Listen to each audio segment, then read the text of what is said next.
Bam! Bam! Thank Hey, you. Thank Welcome. you for being here. Okay, this is a continuation of the Decarb Smackdown.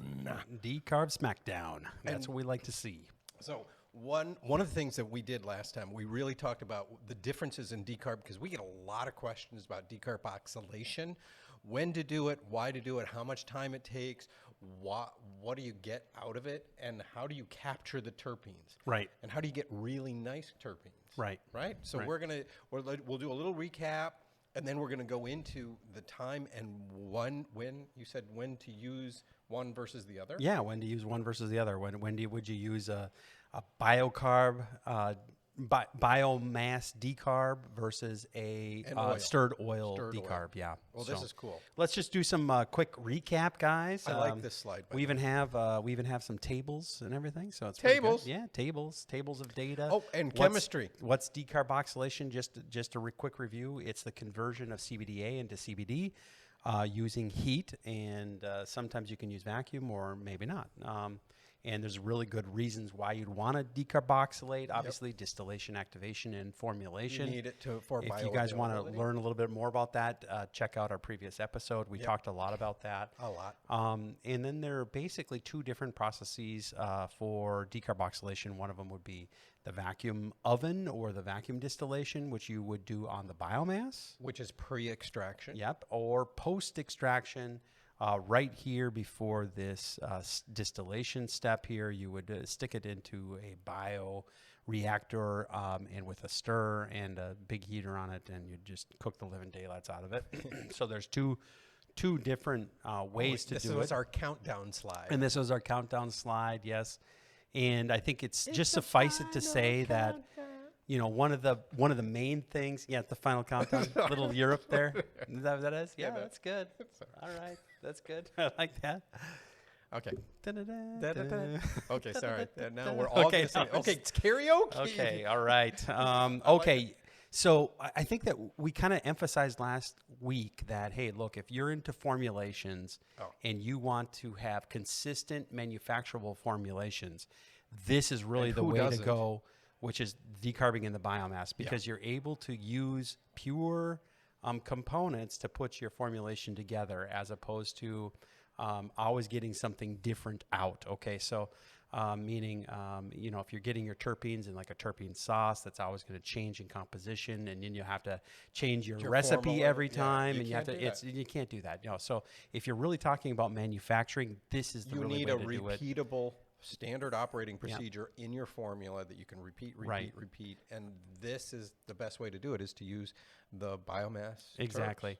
And so really the other things that we did talk about was preservation of those. Yes. We did talk about flavor and aroma for the formulation. Beautiful. We talked about the fact that if you do decarb, your CO2 extraction is a lot faster. You can sell the terpenes, and you can also do conversions. So if you have the equipment, you're able to really do CBN for people if you have that, and also getting rid of water, which is a big deal. So and we talked all about that in the last episode. Yeah. So you guys can, and we talked extensively about it. So go ahead and take a look at that. By the way, we have lots of courses. And we do. Yeah, we do. You guys got to go look at our courses, go look at our formulations courses, go look at our other courses that we have. We have business courses, we have extraction courses. And I said this last time, but I'll say it again. And, there are universities out there doing, cannabis certifications, so that they go from, farming all the way through, just a high level, because it's an 8-week course, and they're costing like $6,000. Was it like a half credit? Quarter credit? Yeah, I don't Something know. like that. But $6,000. How much I've had people tell me we've got more content, and they're learning more from us than they are in those courses. Well, like I said, never send a professor. And what do to we a professor's charge? Job. Yeah, you did say that. Okay. And what do we charge? We are free.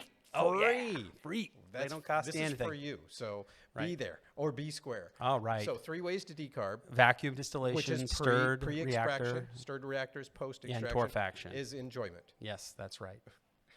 Enjoyment. Well, torrefaction is the key way to make coffee. They cook coffee up in an inert environment. So we talked about this last time also, the first method being vacuum distillation. The Terp Trap, guys, is a really awesome product. go ahead and take a look at that, get a quotation on that. You know, you can hook it up to some of your vacuum ovens if you have it already, or you can get the vacuum ovens from us. You know, it is a great way to harvest your terpenes, get some more cash coming in, and also and the whole deal, maintain your manufacturing reproducibility. Yep, and we call it an activation lab with the ovens and with all the Terp Trap. Yeah, we got it all set up for you guys. So talked a little bit about vacuum distillation. I'm not going to go into this right now. There's a really large one. Yeah. Okay, you guys want a real sleeper? Go back to that. No, that's a good slide. And this is that oven. Yeah. By the way, you know. Yeah, that oven. That spins, cool. And I think it'll fit 750 pounds of biomass in there. And you run it. It's forever. a V mixer that we run at 150 degrees Celsius. It's pretty freaking sweet. And John wants to make popcorn in it. Yeah, it's good. It's all good. Or coffee or something like that. All right. So then the Terp Trap is really one of ours, one of our products that we make. Okay. We put all the bits and pieces together for you so that you guys can really recover those terpenes. And a good measure or a good rule of thumb is that you get anywhere from 1 to 5% weight per weight of the terpenes out. Oh. Okay, so since they're so concentrated, you don't need to use gallons of this stuff. You just use small amounts. It's not you don't want to have tremendous amount because they're very they're concentrated. They're pure. Right? Absolutely. So anyway, so that's what it looks like when it comes out. Obviously, you have the biomass here. Going to a decarb biomass, typically that is the same ground. Color. It is the same ground biomass. It's just decarbed here, so it gets darker because it gets a little cooked. Yeah, it does. Yeah, and then you get the pure and natural terpenes and then here you get out that natural through terpenes that out. method one. Yeah. Of pulling it, drawing it out with the vacuum and the condenser. In the case of the stirred reactor, which is now some new material here, we're going to talk about. It really is a little bit of a different method. Method two. And that is where you take technical name? winterized oil. This is the stirred reactor, cook the living hell out of it method. Okay. It's very simple. And this is why people like it, because it's very simple. Okay, you just pour all your winterized oil into that little stirred reactor. You turn the stirred reactor. You turn the heater up to max. You have to have something that gets up to 150 degrees, a couple hours, and the stuff turns absolutely black inside of there. Sometimes people do a reflux on that, meaning they have a cooler here, and then it just refluxes back in. A lot of people use this method here because they want to get residual ethanol from there because they didn't remove it all in their solvent removal process. Gotcha. So they use this there to get that ethanol out too, which means that either it's open to the atmosphere, which we don't recommend, but or they have it in a hood, and it goes up to the hood into a vent. So yeah, that's the stirred reactor method. It's pretty simple. There's an appeal to it because it just seems like, oh, okay, there, I got it all there. I just stick it in there, turn it on, and it starts to cook. Yeah, but you're cooking up all your terpenes. You're not gaining your terpenes. You're losing. You're losing the ability basically to formulate, and you're losing manufacturing reproducibility. You have all kinds of things that you're trading off in this type of a situation. Gotcha. So why not get terps from your extractor? A lot of people want to do that. Right. They want to get a sauce, right? Yep. It all comes right back to manufacturing reproducibility.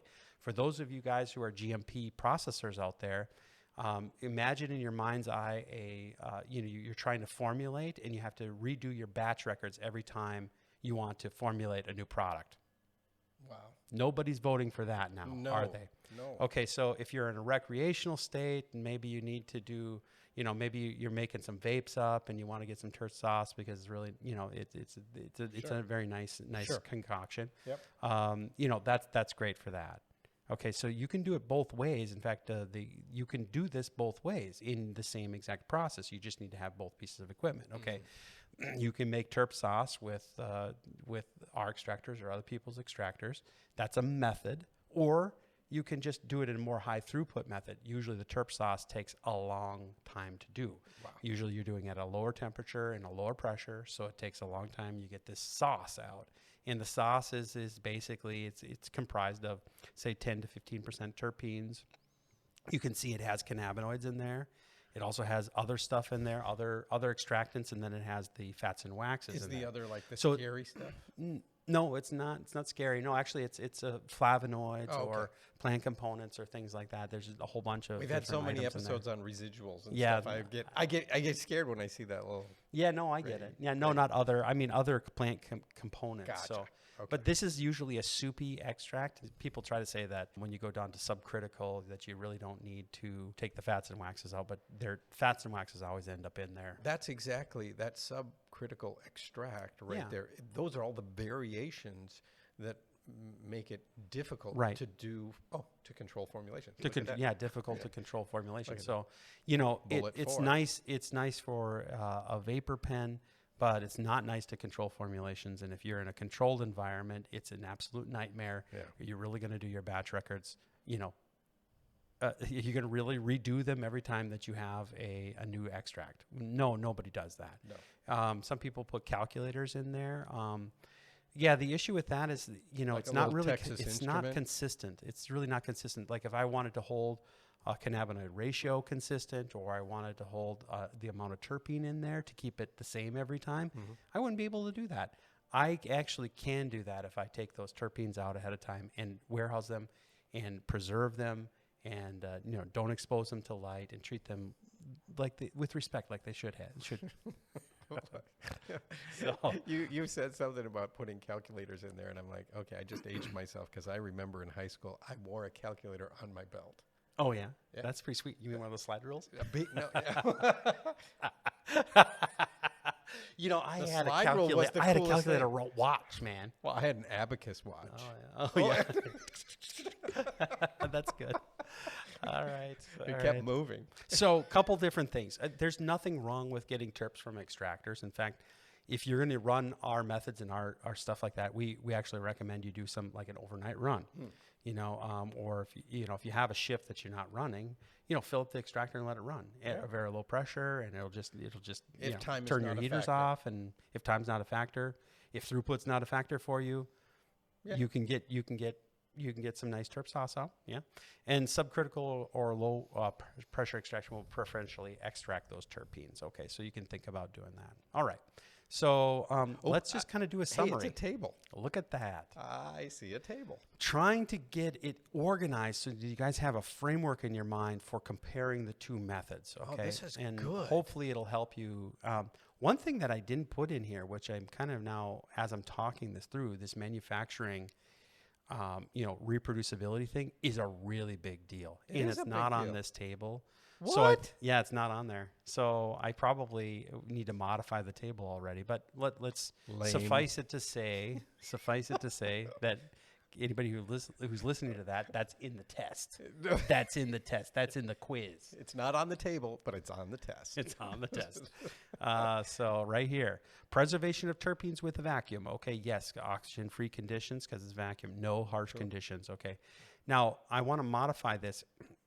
If you, for example, have like a nitrogen source or an argon source and you decide to blanket your stirred reactor, which nobody does, you could make that a lot more hospitable. Okay. But nobody does that, so just keep that in mind. Okay. Yeah. So, the harsh conditions really have to do with stirring oxygen into a hot fluid that is your product. Yeah, that's boiling and That's boiling and stuff like that. And then that's supposed to be your sputtering. terpene rich, decarbed material. What if you get a winterized oil out and it's filled up with CBDA? What do you got to do? Well, if you want to, if you want to activate it, guys, for your tinctures, if you want to activate it for your gummies, you got it. if you want to activate it for anything, you pretty much got to You got to get the Decarb it. carboxyloids out of you it. got to cook the hell out of it. Yeah. Okay, so preservation of the terpenes is not there. Recovery of the terpenes, yes, pure, no degraded. Okay. So method 1, method 2, yes. Yeah. Okay. Easy to formulate with terpenes. This goes back to the manufacturing reproducibility and ease of formulation. Yeah. Look, if I have pure terpenes, it's just what a chemist calls M1V1 equals M2V2. In other words, it's a dilution formula that everybody uses. Very simple ratio formula. And but when you have cannabinoids in there, and then you're trying to dilute cannabinoids with other cannabinoids, and then you have other stuff in there, what ends up happening, and I'll tell you from personal experience, you end up doing the formulation and then you test it and it's wrong. And then you got to redo it and then you go back and test it and it's wrong because you're off your label claim. So, and so you end up, you think you're spending a lot less money by, stirring the heck out of it. At the end of the day, your formulation complexity actually blows that all away. Because it's not in because a you have to vacuum. retest and retest and retest. If I have pure terpenes and just dilution, it's no problem. It's very easy to do because I know that there's not cannabinoids. Okay, what did you said? M1 M1 plus- V1 equals M2 V2. Okay. M1, yeah, that's that's the concentration times the volume of your first solution, and the concentration of your volume times the second You solution. said it fast. I wanted Okay, everyone. there else it is, to right there. follow. So speeds of extraction. Okay, the if you're using CO2, guys, or if you're using co-solvents with your CO2, a lot of people do that. We've been doing that since 2014. I just say, hey, look, it just speeds it all up because you're extracting a neutral molecule. Delivers the decarb biomass for formulation, absolutely. So, you can actually use that biomass in a formulation. Like a lot of people do. I mentioned this before. They take the capsules, they heat them up, and so you have an activated biomass. And you can actually put that in a capsule and swallow it, and it will absorb into your... Because you've decarbed it. Because you've decarbed it. If you did not decarb it, it would not be bioavailable, and it would just pass. So if you put plant material in a brownie and cook it... Usually you have to... Yeah. So it could decarb in the brownie. It could decarb in the brownie, but I think most people would put decarbed material into the brownie, yes. Gotcha. Because, probably, you're never sure. I'm asking for a friend. Well, let me see here. Yes, I think it would take some time, right, to decarb, and you wouldn't want to rely on that if you're trying to do a reproducible brownie. And I see James over there taking notes here, so it's like, okay, take notes here. Okay, eliminates biomass source of water. Okay, if you are doing ethanol extractions, you have a continual problem with water. Always. Okay. Because you can't remove that. Right. That's why people who are in GMP environments, there's very expensive because when they do one extraction with ethanol, okay, they can't really use that again. They have to throw it away. So a lot of our Canadian clients are like that. They have to throw the batch away. You know how much that costs? Oh, like a lot of money. That's a lot of money. Okay, so so every time you did a particular lot, you would have to throw away the ethanol. It's 1-to-1. Everybody else in the U.S. who don't care about GMP or they're not GMP, they just keep on using it forever and ever and ever. But it gets janky, guys, and you have to change that stuff out. And that is the chemical term. Yeah, janky. Janky, yeah. So, all right, less volume to handle. Well, okay, this is where method 2 shines. Yes. Absolutely, because you're talking about a gallon of fluid versus a 55-gallon drum of biomass. Okay, so it is hands down a much easier method to use if you have if you're handling. Okay, my response to that though also might temper that a little bit because really you're only handling small amounts at a time. We typically run the vacuum distillation equipment right in parallel with the extractor, and they're matched on their times and stuff like that. So you're not really sitting there, dealing with a lot of it. It's when this one's done, and then you just keep on, you flip them back and forth just like that. Yeah. Well, that's and the analogy I make in my mind is when you do laundry. Most people think laundry takes forever, and it doesn't. Right. No, it doesn't. It takes less than 10 minutes. Right. You're putting it in, you put in the soap, and you hit the button.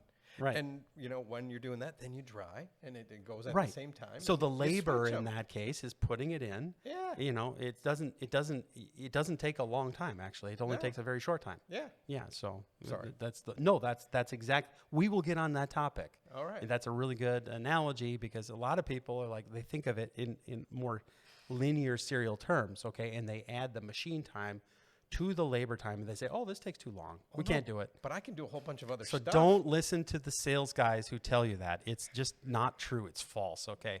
More labor, same. Okay. So more labor. No, it's pretty much the same. Again, you're filling it up and you're letting the machine do its work. Yep. And then you're coming back and so it's, very, very same. quick. Yep. It's so from the method 2 to the method 1, it's about the same. And, you could, for example, have a very, very small vacuum oven where you could, increase the amount of labor that you would, because you'd have to switch it out more often. Right. Okay. That's why it's important that, depending on your scale, you would need to look at what you need for different scales. And it's not expensive to have 2 ovens. No. Because both ovens, I mean, we can set up 4 ovens to the Terp Trap. Right. Easily. Yeah. No problem. Yeah. Yeah. So, I mean, we've actually that's a done lot of tons a volume. day with those ovens, those small vacuum ovens. Yeah. We did a ton a day with 4 vacuum ovens. Yeah, no problem at all. You just keep on flipping it through. Now the cost, the capital equipment is about the same, and I'm making that statement because I'm assuming that you're not talking about the V mixer and everything, Right. but just normal equipment. So it's about the same. If you do have a larger scale, you need a piece of V equipment. You use that for other things too, but it's really helpful because you're basically standardizing your material going into your extractor. Okay. Otherwise, you have all kinds of variables related to, the amount of water in your biomass going into your extractor, stuff like that. So it's less cost from the standpoint of testing and formulations, which we discussed. You don't have to sit there and retest and retest and retest. That can run into money and time and delays and efforts of reformulation reformulation and the formulation, the batch records, manufacturing, consistency, can repeat it. You don't have elimination of water, faster extraction, availability of pure terps for sale. And with elimination of water, you're not getting a cost of having to throw away the ethanol because it gets janky. Right. It gets janky. Right. And for large, on the method 2, that you get the capital equipment's the same. For large volumes, capital equipment is less than for the biomass decarb. That's because when you go up in volume, if you're going to do like 5 or 6 tons a day, you're going to want to have a larger vacuum oven, and that's going to probably be a V mixer. So that's the advantage and disadvantages of it. And you can see, I like this. In this, it's kind of shining here. Shining here on the less volume to handle. If you're doing large volumes, it's going to cost you a little bit more, but it's going to be offset by consistency in manufacturing. So those are the biomass summary of the advantages. This is a cool table. That's a good one. Yeah. And thank you for sticking with us on that one. I mean, to get through it, good you stuff. gotta Okay, so then when is it okay to decarb the oil? When is it? Okay. If you're extracting with ethanol, you're going to need to decarb your oil. Okay, and mostly because you're trying to get out that ethanol out of your, and so the good way to do that is to cook the living daylights out of it in a stirred reactor. Get it out. Okay.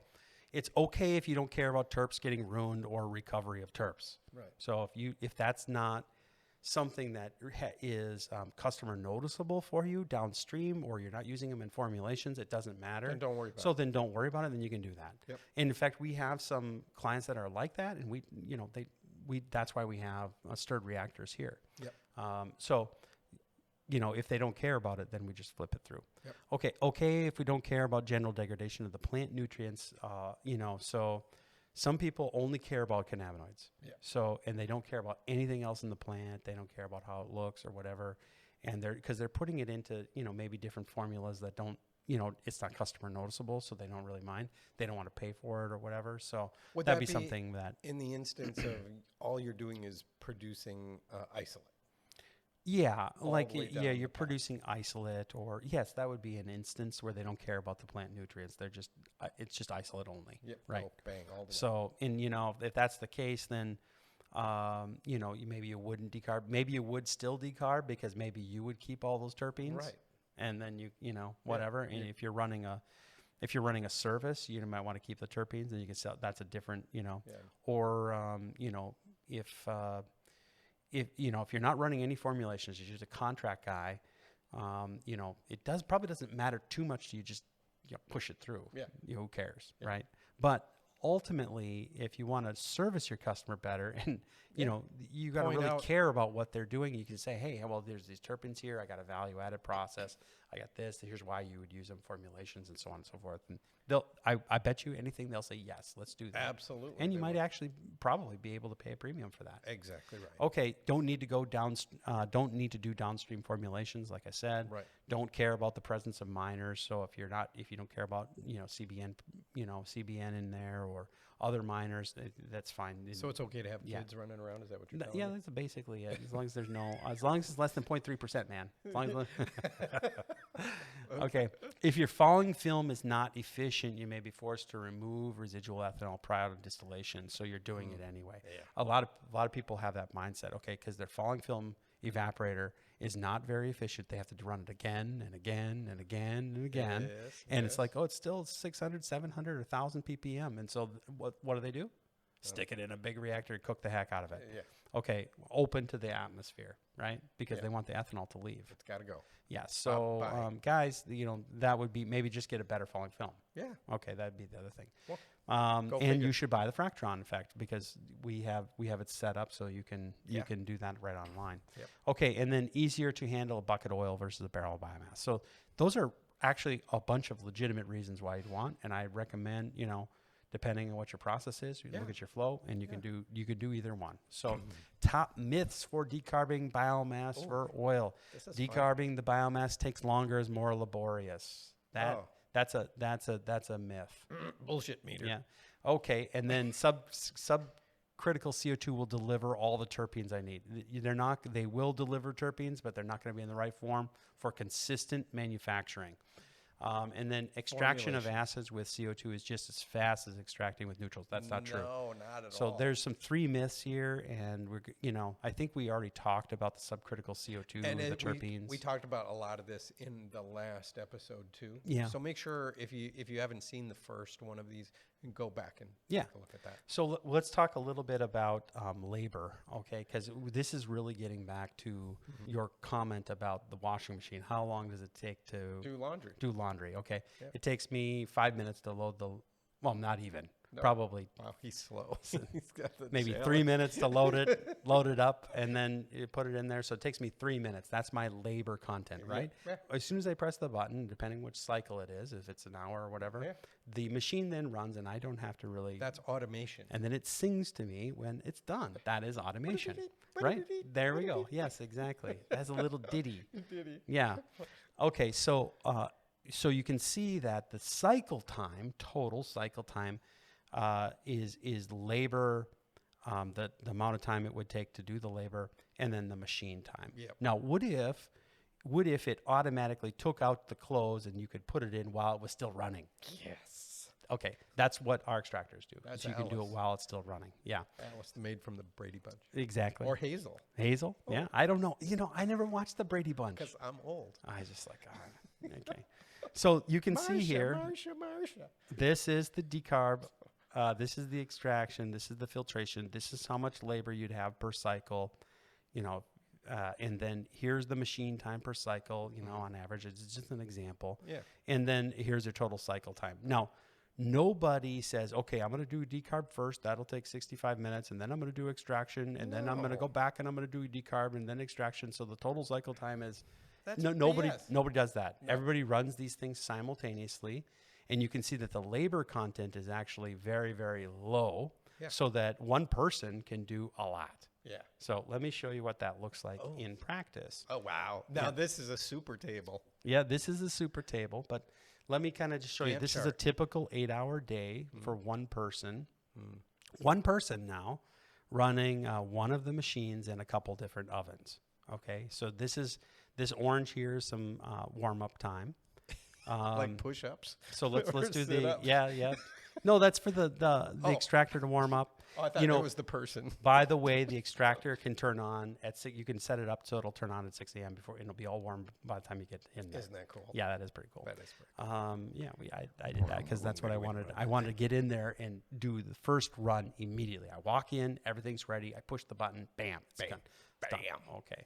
So you can see I got some labor there initially to fill that extractor. Okay. Yep. And then here's the machine time. Then the thing, notice how I'm not stopping the machine in order to fill it again, because that's how we roll with our equipment. Cool. We have 2 extractors that are side by side, and while one is running, the other one's being serviced. But you only take like 10 minutes to do that. So you can see that a total time associated with filling and taking out of the extractor, total time per day is about 80 minutes. That's nothing. No. That's a little bit over an hour, okay? Yeah.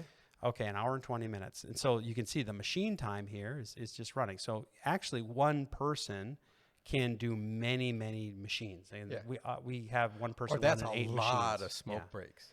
That's a lot of smoke breaks, right? Now, then there's the decarb labor, okay? And that is basically filling that oven and then turning the oven on and letting it run. Okay. And here I'm running 2 of these, so fill oven, fill oven, fill oven. It takes another 10 minutes, so 10, 20, 30.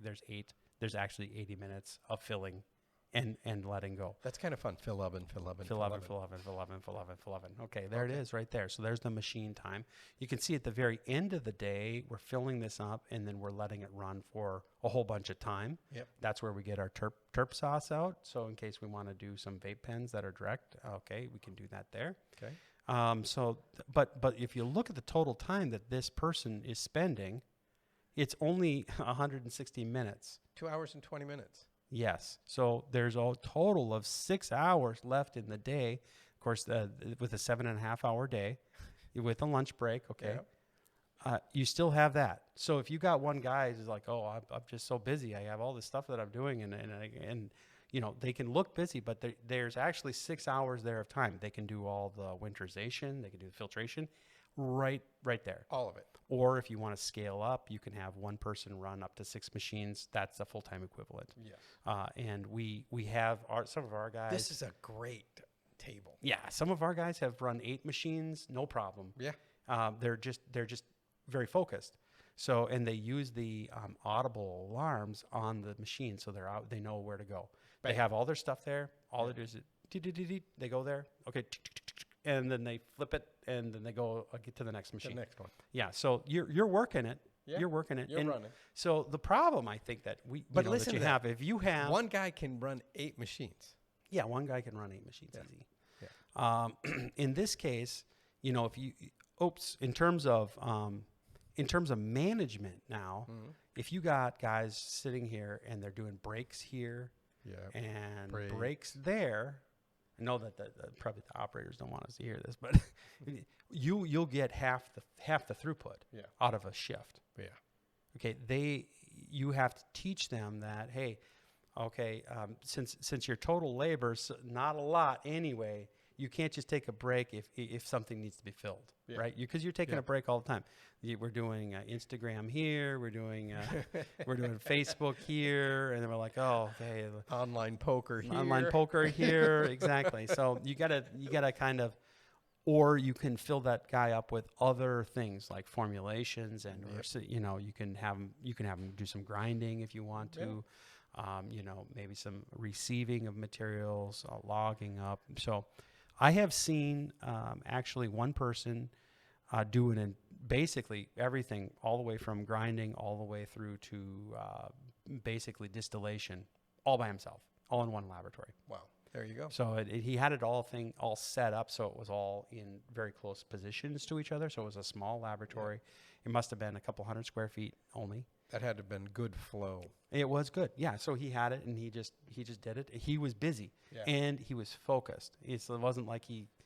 That's a nice small operation. Yeah, it's a very nice small operation. And a lot of you out there are running the small operations, and you're trying to figure out how do I do that.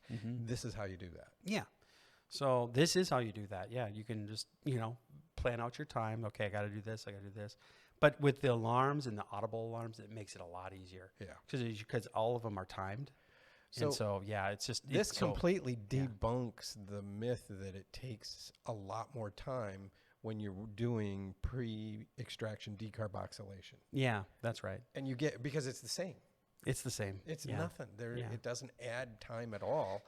Yeah, this winterization is also another one. They're like, oh, well, we got to skip winterization, right? Do it in the machine. So we add 2 hours of the run of the machine. Okay, so your throughput goes down. Hang on, and wait for it. Okay, so you're basically saying, oh, all my cycle time is 24 hours. No, it's not. It's actually I put it in there. I stir it up. I put it in the freezer. I take the one that I did yesterday out. Yeah, that takes about 10 minutes. Again, it's just like the right, the washing machine. Right. The laundry. It's just like the washing machine. So, it isn't 24-hour period to do winterization. That's the total cycle time, but like 99.9% of that's machine time.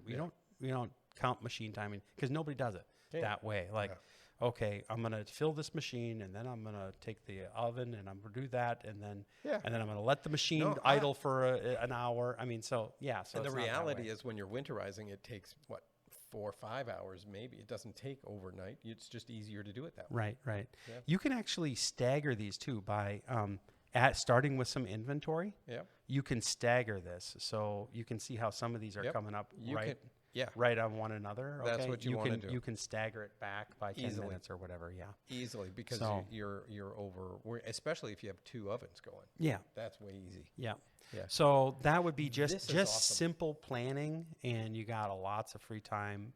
You can go, you do have to, you definitely have to, be there to fill the extractor. Now, if you want to run a 4-hour runtime and do, terps and stuff like that, that's fine. No problem. You can go fishing. Okay. So, fill it up, turn the chiller on. Yep. It'll get cold. Yeah. And then you run it for, what do you want? 5 hours or whatever. Yeah. Your throughput's going to go way down. You can go fishing, no problem at all. But your throughput's going to go down. Yeah. So if you want a higher throughput, you want to be efficient, you want to be able to put a lot of throughput in. And you want to have good products. So now Decarb, we've debunked, this is a Decarb Smackdown, but the reality is there's huge value in pre-extraction decarboxylation. Yeah. And that the biggest one is control, formulating, and getting pure terpenes. Manufacturing consistency. And you can increase your revenue by that because you can get premiums for that. Yeah. There's value in post-extraction decarb, as we talked about. Right. And there's value in torfaction decarboxylation. Right. Personal satisfaction. Exactly. Oftentimes. But those are things that this was really good because it debunks a lot of myths that are out there. I hope this helps you with your research as you're going. Yeah. This was awesome. Continue to ask questions. And this is put together because we get asked this all the time. Yeah, we get a lot of people asking us, well, it takes too long to do some decarb. Look, do